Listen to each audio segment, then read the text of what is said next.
Welcome back to Big Mouth and fancy seeing you here.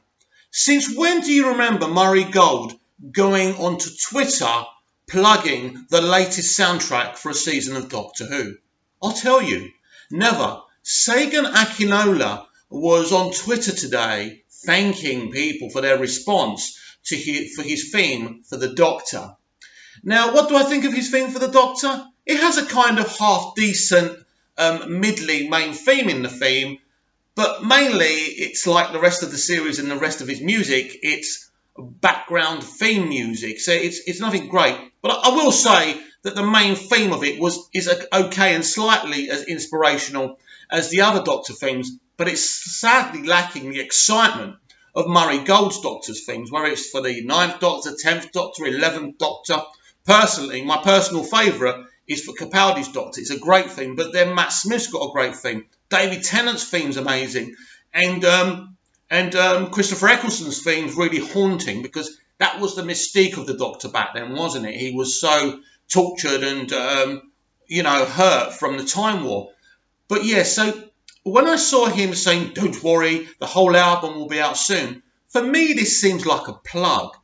I've never known Murray Gold have to come on and plug his soundtrack.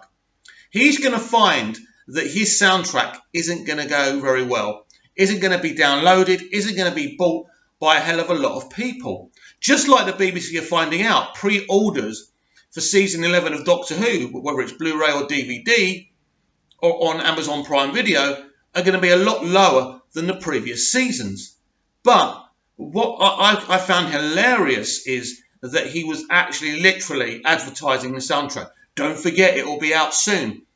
A Doctor Who composer shouldn't have to do that. But then again, when was the last time you remember a Doctor Who actor having to go to HMV to plug the release of the Doctor Who season Blu-ray? Never in a month of Sundays. But this is how bad it's got. Because don't forget here, most people order their Blu-rays online. But she was at a store in HMV. That says everything. They've become so desperate and they're not getting enough pre-orders that they're actually having to go onto the high street to plug this season. That says everything to me. This says, look, there are major problems here. Mr. TARDIS can keep on making stories up and attacking people who are criticising the season, but the reality is him and his Doctor Who defenders, the reason they're becoming such bullies, the reason they're becoming so aggressive is because they know their ship is sinking. Because, as I've said before, the ratings, okay, fair enough, solid enough, not a disaster, not great, a bit like the series itself. This is the worst series of Doctor Who since the show came back in 2005. We know that. That's a fact. The quality isn't there. It looks great, but unfortunately, looking great, it's like dating the most beautiful girl in the world, but she doesn't say much. She's boring, dull, the sex is crap even though she's hot. But then you meet someone who's not as attractive, but is more passionate, got great personality, and you're really happy with them. And this is what it's like for season 11 of Doctor Who. You've got the previous seasons that maybe don't have the camera quality that this show has, not filming on the same tech, but it's still better than what we've got now. They've got a real problem. And what I'm kind of want to ask you really is, do we think that Chibnall and the BBC will carry on along the same tact when it's back in 2020, or will they make the changes they need? Will they do what Star Trek Discovery Season 2 are doing, which is basically doing what they should have done originally and give the fans what they want? The fans are your consumers. They're the money. Without them, if you anger them, especially with YouTube now and Twitter, they can make things really uncomfortable for you. And this is what's happening to Doctor Who. This is how the diehard fans are gonna hurt you. You can call us man babies, sexist, this, that, the other. It doesn't matter. We have the consumer ultimately always has the power. Because your new fans that dropped out their mother's vagina on the season 11 premiere, they're not going to buy season 11 Blu-rays or DVDs. They're not going to buy the soundtrack. They're not going to invest in your show. Because once they've watched it, they've forgotten about it.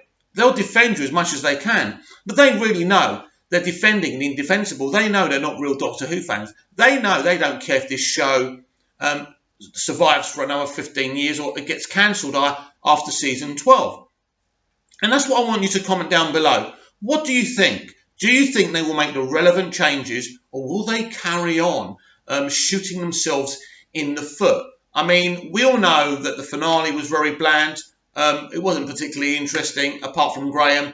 And Graham was the most central figure. And you would expect the Doctor to have a story that needed a signing off point in this finale. But that's not what happened. And you look at the season, and as I said yesterday in my other video titled Doctor Who, the Wrong Type of Female, Jodie would have been a great companion, but she's no Doctor. The only way they can save this Doctor and bring her up a bit is make her more central. Give Jodie the opportunity to act her way out of this, to act the show out of this hole that it's in. And it is in a hole. I believe less people will come back. I think the big problem, and another way they've shot themselves in the foot, is the long break. Because you're coming off of an anticlimactic season, you're going to give it a break.